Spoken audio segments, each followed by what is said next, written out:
Shalom. My name's Tal Spinrad, and I'm the manager of the Kulanu Project of UJEB. The Kulanu Project is a segment of UJEB that we serve and act as a resource for the segment of the community that have disabilities or are touched by disabilities and or have family members that are on the autism spectrum. One of the things that we do is we facilitate music sessions in the specialist schools. In addition to that, we do outreach to different segments of the community to help with inclusion for folks that either have disabilities or on the spectrum. One of the facets of our job is that we recognize how at times people and families within this community feel isolated. Let me relate something to you. Now, everyone knows about the legend that went before the moment before we die, our entire lives pass in front of our eyes.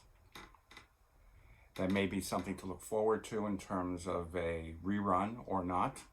However, I do believe as a parent that when we have a child who is brought into this world, when they're born, I believe we experience somewhat of a moment in reverse of that. That moment is where we take a look at our newborn child, of all the potential and all the wonderful, wonderful things ahead, and we visualize it. We visualize their first steps. We visualize their first words. We visualize the day they go off to school, their grades. They're going into high school, university. They're going to dances. They're falling in love. And then raising families of their own.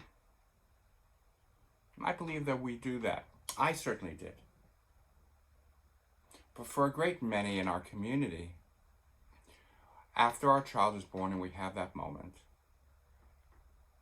there's a diagnosis that comes, whether that diagnosis is a disability or the diagnosis on the spectrum, and all of a sudden it seems, in a moment, those hopes and dreams get, if not erased, they get radically altered. And it is part of our job, our mission, our hope at the Kulanu Project to start rebuilding those dreams. If you have a child with a disability or is on the spectrum, the way that child walks, either literally or figuratively through life, will be radically changed and different from that vision perhaps. But we are here to be a support community to help you reimagine how their life can be. What we do in specialist schools is we basically do half-hour music sessions with Hebrew music and some tefillot. And what we hope to do, is to add that dimension for this group of children and for their families, that they're able to connect, to engage with their tradition. And when they engage with their tradition, being Jewish, with the thousands of years of culture that goes behind it, there's an extra dimension of dignity that enters not only into their lives, but their families' lives. Because they realize they have something to contribute to the community.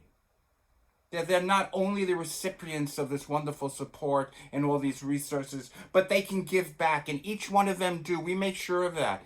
Each one of them sings in their own way. We have children that are nonverbal or have mobility issues, but in an incredibly typical Jewish way, they sing along with their eyebrows. And we notice that.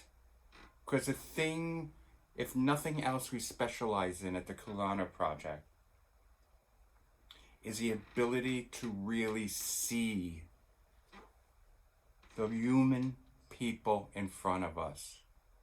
We recognize that there are conditions, that there might be limitations, but we are not defined by those conditions or limitations, and we believe that each and every person in front of us, whether they be in a wheelchair or nonverbal or having social difficulties in a mainstream school, each one of them deserve the opportunity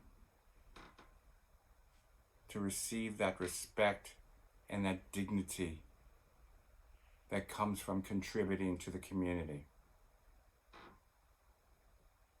And that is the place that we provide for these children, whether it be through music, creating music, listening to them, reaching out to them.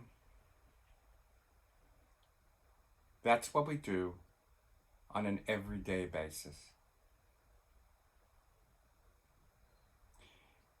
And it is an honor and a pleasure to do that. Take care.